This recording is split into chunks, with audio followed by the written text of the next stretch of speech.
नमस्कार प्यारे साथियों, आप सभी का स्वागत है हमारे यूट्यूब चैनल पर। प्यारे साथियों, यदि आप राजस्थान में सरकारी नौकरी पाना चाहते हैं तो राजस्थान जीके सब्जेक्ट जो है इसको आपको पढ़े बिना आप सरकारी सेवा में नहीं जा सकते। चाहे किसी भी प्रकार का एग्ज़ाम हो राजस्थान में, कॉम्पिटिटिव एग्ज़ाम कोई सा भी हो, उसमें राजस्थान जीके की अहम भूमिका रहती है। तो प्यारे साथियों, आज के वीडियो में हम राजस्थान जीके से संबंधित ही कुछ प्रश्न लेकर के आए हैं, जो कि आपके 2026 की सभी जो परीक्षाएं हैं आने वाली जितनी भी है, जैसे कि लेब असिस्टेंट है, महिला पर्यवेक्षक है, वनपाल है ना, एलडीसी है ना, या टीचर ग्रेड फर्स्ट है, सेकंड है, प्री बीएसटीसी वगैरह सारी जितनी भी परीक्षाएं हैं, चाहे आने वाली सीईटी हो, सभी एग्ज़ाम्स के लिए ये वीडियो महत्वपूर्ण सिद्ध होगा। और स्पेशल रूप से लैब असिस्टेंट के लिए तो ये बिल्कुल रामबाण सिद्ध होने वाला है, क्योंकि हम इसमें सारे के सारे वही प्रश्न लेके आए हैं जो लैब असिस्टेंट में पूछे गए सवाल है। ठीक है, तो वीडियो में आप अंत तक बने रहिएगा। ठीक है, चलिए अपने सेशन की अपन शुरुआत करते हैं। तो हमारा पहला प्रश्न है कि कर्क रेखा राजस्थान के किस जिले से होकर गुजरती है।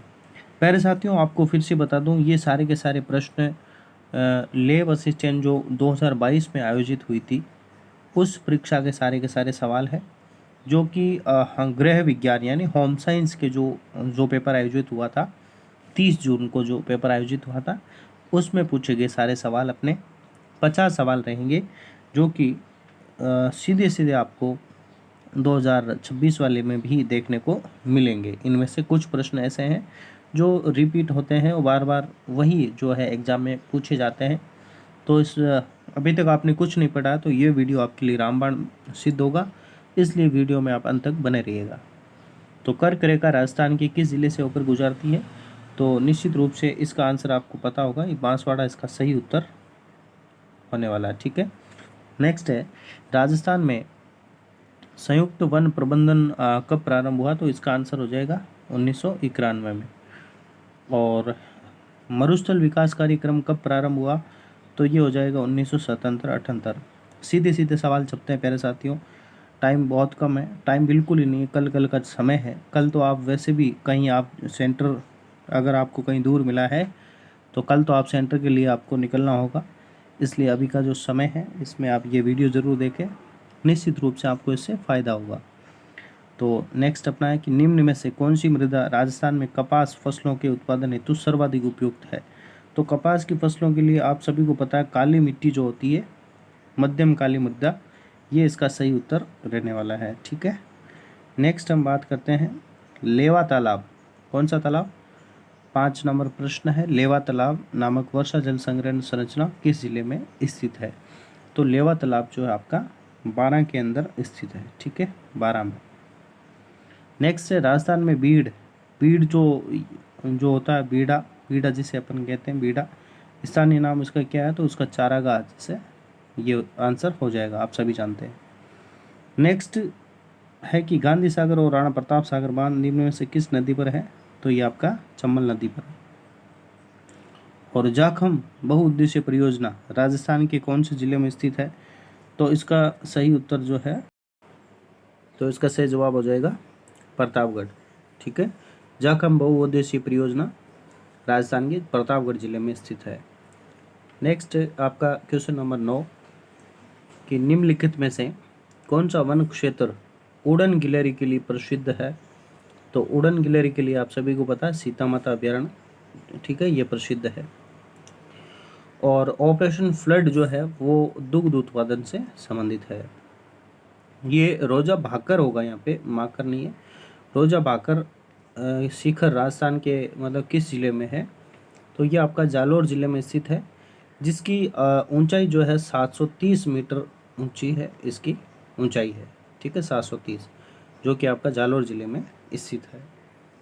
नेक्स्ट प्रश्न है आपका कि निम्नलिखित में से कौन सी बहुउद्देशीय परियोजना राजस्थान, गुजरात और मध्य प्रदेश का संयुक्त उपक्रम है।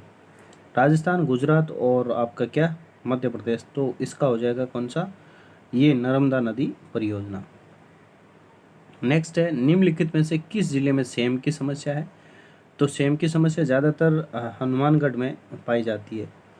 गुजरात के गिर प्रकार की गाय नस्ल को राजस्थान में क्या कहा जाता है बताइएगा। तो इसको अपन रेंडा कहते हैं, ठीक है। राजस्थान में निम्नलिखित में से किस प्रकार में उष्ण कटिबंधीय जो वन कंटीले वन है वो मिलते हैं। तो ये आपके चूरू जिले में देखने को मिलते हैं।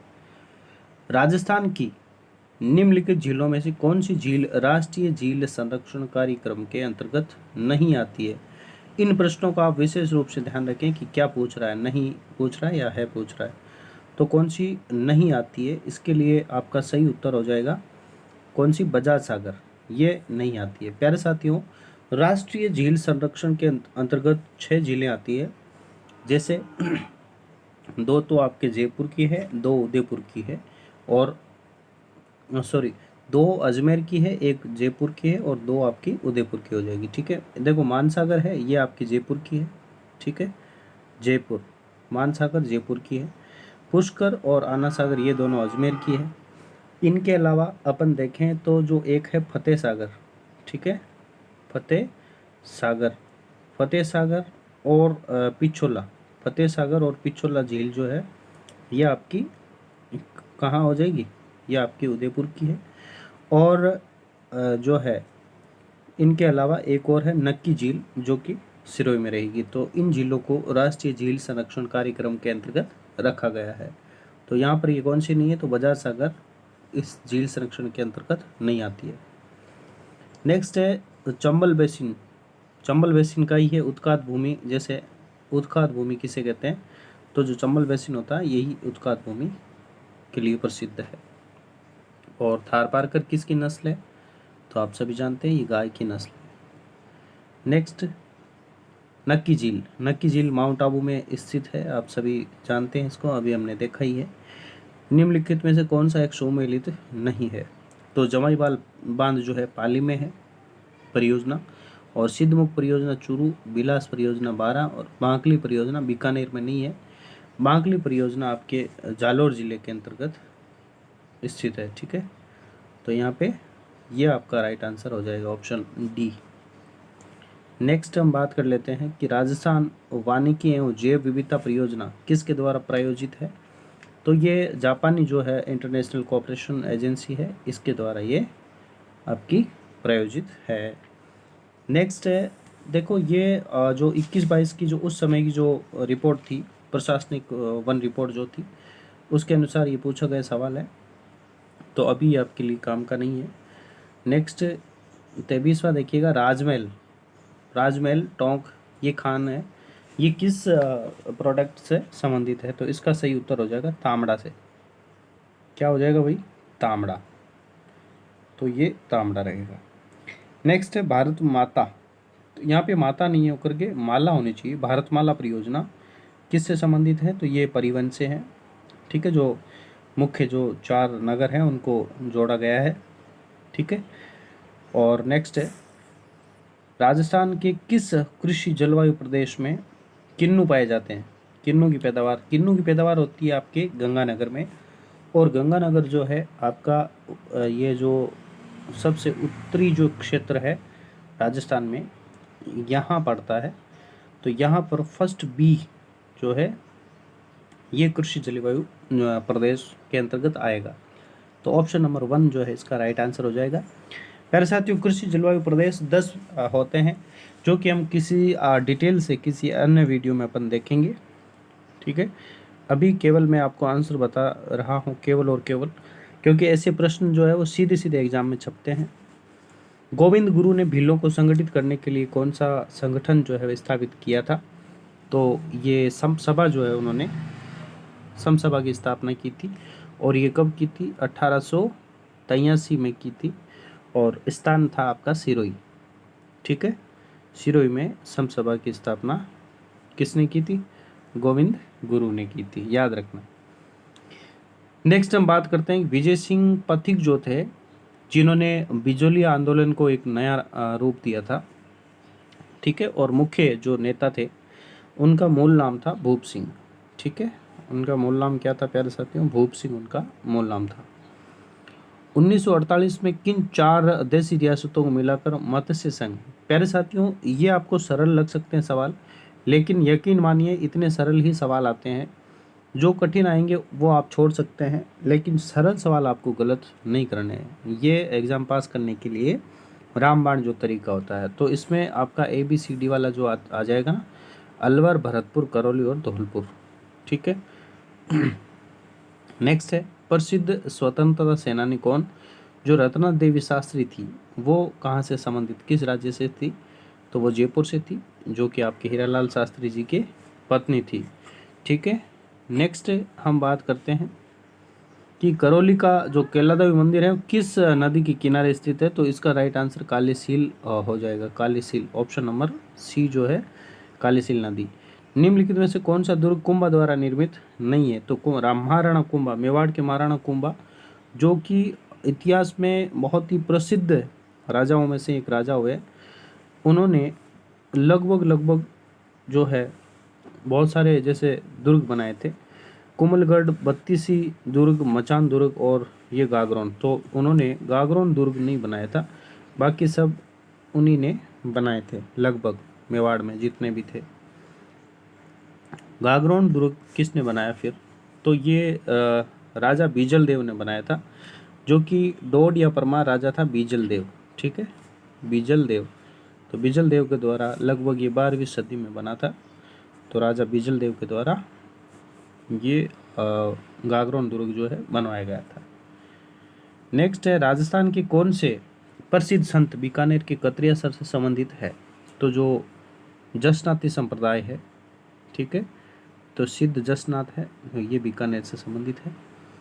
कोटा के किस शासक के काल से शिकार के दृश्य कोटा चित्रशैली विशेषता बन गई? मतलब कौन सा ऐसा शासक था जो शिकार करते हुए दृश्य जो है वो चित्रित करवाता था? तो वो राजा थे उम्मेद सिंह। महाराजा कौन से थे भाई? उम्मेद सिंह थे, जिन्होंने शिकार शैली को जो है एक अपनी अलग छाप जो है वो रखी थी। ठीक है। और पर्वतसर का मेला किस लोक देवता की स्मृति में आयोजित किया जाता है? तो आप सभी जानते हैं, राजस्थान में तेजाजी लोक देवता है, जिनका मेला पर्वतसर में आयोजित होता है। और ये जो चीतर पैलेस के नाम से कौन सा महल प्रसिद्ध है? तो ये उम्मेद भवन पैलेस, जो कि जोधपुर में स्थित है, ये हो जाएगा। चांद बावड़ी आप सभी जानते हैं और बार बार एग्जाम में पूछा जाने वाला सवाल है कि चांद बावड़ी कहाँ है? तो ये आबानेरी दौसा में स्थित है। नेक्स्ट है, स्वतंत्रता सेनानी सागरमल गोपा जैसलमेर से थे। सागरमल गोपा जैसलमेर से थे, जैसलमेर, जिन्होंने रघुनाथ का मुकदमा और गुंडा राज जैसे जो पुस्तकें लिखी थी। और दुर्भाग्य ये रहा कि इन्हें जेल में जिंदा ही जला दिया गया था, तेल छिड़क करके। तो और इनके साथ बहुत ही बदसलूकी की थी, है ना, उस समय। तो ये भी जैसलमेर के हमारे पश्चिमी राजस्थान के बहुत ही महान मैं कह सकता हूँ स्वतंत्रता सेनानियों में से एक है। ठीक है, जिन्होंने कई तकलीफ़ें आज़ादी के लिए बहुत सारे कष्ट सहन किए थे इन्होंने। ठीक है, सागरमल गोपा राजस्थान, जैसलमेर में गुंडा राज और रघुनाथ का मुकदमा, ऐसा। रघुनाथ जी इनके परम मित्र थे, तो ये इनके पुस्तक थे। राजस्थान में 1857 के विद्रोह का प्रथम संघर्ष, है ना, 1857 का जो विद्रोह हुआ था उसकी शुरुआत नसीराबाद से मानी जाती है, नसीराबाद में हुई थी। पृथ्वीराज चौहान का समकालीन चंदेल शासक कौन था बताइएगा? तो इसका परमार्दिदेव चंदेल जो है वो चंदेल शासक थे। नेक्स्ट हम बात करते हैं कि अजमेर नगर की स्थापना से पहले चौहानों की राजधानी कहाँ हुआ करती थी? तो चौहानों की राजधानी सांबर हुआ करती थी।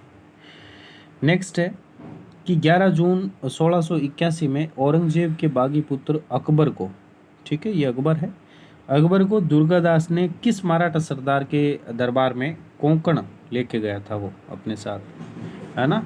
तो इसके लिए इसका राइट आंसर हो जाएगा संभाजी के सामने। ठीक है, संभाजी के सामने इसको लेकर के वो गया था। ठीक है, और ये महाराणा जो अपन कहते हैं कि अजीत सिंह थे, उनके ये रक्षक बने थे दुर्गादास, वीर दुर्गादास राठौड़। ये भी इतिहास में अपनी वीरता के लिए बहुत प्रसिद्ध है। कभी अलग से वीडियो जो होगा उसमें आप हम वीर दुर्गादास राठौड़ के बारे में भी अपन जानकारी लेंगे, क्योंकि हमारे इतिहास के जो है राठौड़ों के यूलिसेस इन्हें कहा गया है कर्नल जेम्स टोड के द्वारा। ठीक है, मारवाड़ में वीरता का जो प्रदर्शन है इन्होंने बखूबी राजा अजीत सिंह जो बाल्यावस्था में राजा बने थे उनको बचाने के लिए उनके साथ काफ़ी संघर्ष जो है उन्होंने किया था। और ठीक है, और मारवाड़ की आज़ादी के लिए काफ़ी संघर्ष इन्होंने किया था। ठीक है, तो इनके बारे में भी अपन अलग से पढ़ेंगे। निम्नलिखित में से कौन सा मंदिर चित्तौड़गढ़ दुर्ग में स्थित नहीं है? चित्तौड़गढ़, देखो गढ़ तो चित्तौड़ है, बाकी तो सब गढ़िये हैं, ये कहावत आपने सुनी होगी। तो वास्तव में राजस्थान में जो चित्तौड़गढ़ का जो दुर्ग है वो एकमात्र ऐसा दुर्ग है जो जहाँ पर अंदर खेती की जा सकती है, सबसे बड़ा है और वास्तव में दुर्ग है वो, मतलब जिसमें कहा भी जाता है कि गढ़ तो गढ़ चित्तौड़ है, बाकी सब गढ़इये हैं। तो ऐसा दुर्ग जिसमें बहुत सारे मंदिर भी है, सारी चीज़ें हैं, कृषि के लिए जगह है, बहुत अच्छा मंदिर है और बहुत ही अच्छा किला है जो चित्तौड़गढ़ है जिसमें मंदिर है। तो इनमें से 7वीं देवरी है तुलजा भवानी जो कि बनवीर ने बनवाया था। समितेश्वर मंदिर भी है, लेकिन चामुंडा मंदिर है ये आपका चित्तौड़गढ़ में ना होकर के ये आपका है आपके जोधपुर में। ठीक है, जोधपुर के अंदर है ये, जो कि मेहरानगढ़ दुर्ग में है। नेक्स्ट अपन देखते हैं कि बीकानेर चित्रशैली में बीकानेर शासक के समय उस्ता परिवार जो है उस्ता कला के लिए प्रसिद्ध है। हिंदू कथाओं को आधार बनाकर बहुत चित्र बनाए। तो महाराजा अनूप सिंह थे, इनके दरबार में ये चित्र इन्होंने बनाए थे। निम्नलिखित में कौन सा है ना वंश भास्कर का लेखक है? वंश भास्कर ये बहुत ही महत्वपूर्ण जो है ग्रंथों में से एक ग्रंथ माना जाता है, जो कि सूर्यमल मिशन ने लिखा है। ये वीर रस से ओतप्रोत ग्रंथ है जिसमें वंश भास्कर है, जो कि सूर्यमल मिशन हाड़ौती क्षेत्र से आते हैं और ये इतिहास में सूर्यमल मिशन का नाम भी बड़े सम्मान से लिया जाता है। ठीक है, नेक्स्ट हम बात करते हैं मारवाड़ी शैली के साहित्यिक रूप को क्या कहा जाता है? तो इसको कहते हैं डिंगल। ठीक है, डिंगल कहा जाता है, जबकि ढूंढाड़ी जो शैली है उसका जो साहित्यिक रूप है उसको पिंगल कहा जाता है। नेक्स्ट, किस हिंदू माह में गणगौर का त्यौहार मनाया जाता है? तो गणगौर का त्यौहार आप सभी को पता है, गणगौर का त्यौहार जो है आपका चैत्र शुक्ल तृतीया को मनाया जाता है। ठीक है, चैत्र शुक्ल तृतीया को ये मनाया जाता है। ठीक है, इसके दिन माँ पार्वती और भगवान शिव की पूजा अर्चना की जाती है और कुंवारी कन्याओं द्वारा और विवाहिता स्त्रियों द्वारा इस गणगौर का पूजन बड़े धूमधाम से मनाया जाता है। ठीक है, नेक्स्ट अपना प्रश्न है राज प्रशस्ति के रचनाकार कौन थे बताइएगा? तो इसका सही उत्तर हो जाएगा रणछोड़ भट्ट तेलंग महाराणा राज सिंह के दरबार में थे और उन्हीं के कहने से ये लिखा था, जो कि आपके राजसमंद में, ठीक है, राजसमंद जो झील है वहाँ की जो नौचों की पाल है वहाँ पर इन्होंने जो 25 बड़ी शिलालेख जो थे 25 बड़े शिलालेख हैं उन पे लिखा है ये राज प्रशस्ति, जो कि किस भाषा में है? संस्कृत भाषा में लिखी हुई है, संस्कृत। ठीक है, संस्कृत भाषा में लिखा गया है, जो कि रणछोड़ भट्ट तेलंग के द्वारा लिखा गया है और ये राज प्रशस्ति इतिहास में काफ़ी चर्चित प्रशस्ति के रूप में जानी जाती है। नेक्स्ट है अपना मारवाड़ परगनारी विगत। ठीक है, तो ये किसने लिखी है? मोहनोत नैन्सी के द्वारा मारवाड़ परगनारी विगत लिखी गई है, जो कि अपने आप में एक अनूठा जो है ग्रंथ है। प्राचीन काल में निम्नलिखित में से किस स्थान को ताम्रवती नगरी, ठीक है, ताम्रवती नगरी के नाम से आहड़ को जाना जाता था, जो कि उदयपुर जिले में स्थित है। आहड़। ठीक है। नेक्स्ट और आज का वीडियो का अंतिम सवाल है अपना 50वां सवाल कि राजस्थान के किस जिले में ओजियाना स्थल स्थित है। ओजियाना कहाँ स्थित है, तो आप सभी मुझे बताएं। ओजियाना आपका रहेगा भीलवाड़ा के अंतर्गत। ठीक है, भीलवाड़ा में स्थित है। ये एक पुरातात्विक स्थलों के अंतर्गत आता है जो कि भीलवाड़ा में स्थित है। और प्यारे साथियों, लैब असिस्टेंट के लिए ये वीडियो आपके लिए रामबाण सिद्ध होगा। बिल्कुल आप इसको ज़्यादा से ज़्यादा शेयर करें, और वीडियो अगर अच्छा लगा हो तो चैनल को सब्सक्राइब करें, वीडियो को लाइक करें और ज़्यादा से ज़्यादा अपने दोस्तों तक इसको शेयर करें। और अगर आपने अगर इसमें रिस्पांस दिया तो मैं और भी इसमें, जैसे साइंस का जो पोर्शन था, इसके अलावा गृह विज्ञान का ये हो गया, इसके अलावा साइंस है, भूगोल वाला पोर्शन है, इन सभी में जितने भी सवाल पूछे हैं वो सारे सवाल मैं आपके सामने आज या कल में मैं लेके आ जाऊंगा। तो वीडियो अच्छा लगा हो तो चैनल को सब्सक्राइब जरूर करें प्यारे साथियों। Thank you.